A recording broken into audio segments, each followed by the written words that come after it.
Paper का question इस video में हम लोग देखेंगे। Local laws, criminal laws and procedure 100 marks से क्वेश्चन है और 3 घंटे में करना है। ये इंस्ट्रक्शंस हैं। पहला है MP accommodation control act 1961।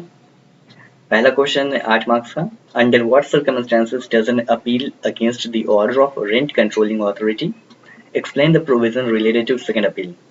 Next question, is there any provision in the MP Accommodation Control Act 1961 for letting an accommodation for a limited period? If so, explain the relevant provision. 4 marks का है। उसके बाद last question वो भी 4 marks का है। Explain the special obligations of landlords with respect to tenanted premises. उसके बाद MP Land Revenue Code 1959। पहला है 8 मार्क्स का, फिर 4 3 क्वेश्चन है। How Nistar Patrak is prepared. What are the matters which shall be provided for in the Nistar Patrak? What is meant by improvement with reference to a holding? What is included in improvement and what is not included in improvement? Next question. What is the procedure for diversion of land? When can an applicant presume that the permission is granted? When is permission for diversion not required? उसके बाद Indian evidence act 1872। पहला question 8 marks का। When and to what extent is evidence of character relevant and admissible in civil and criminal proceedings?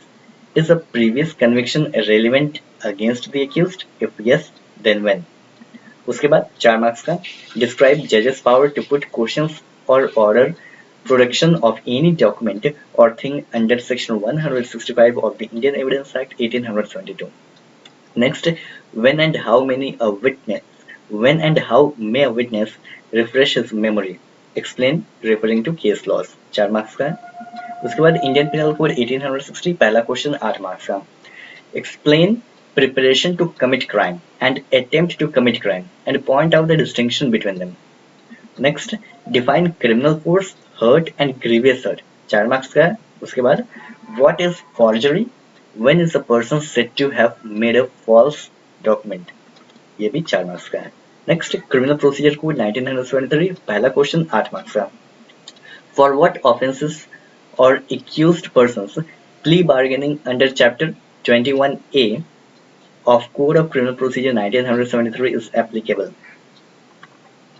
Describe the guidelines provided under section 265C of Code of Criminal Procedure for mutually satisfactory disposition of criminal cases on the basis of plea bargaining. Next, distinguish between cognizable and non-cognizable offense. 4 marks का है।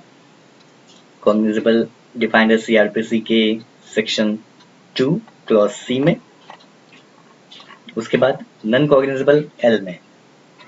कैसे याद कीजिएगा वो हम आपका trick already बना के है, आप चैनल पे देख सकते हैं। CL common law, C for cognizable, L for non-cognizable। ठीक है। Next, describe the powers of criminal courts to inflict punishments. 4 marks का। उसके बाद नेगोशिएबल इंस्ट्रूमेंट्स एक्ट 1881। पहला 4 मार्क्स का।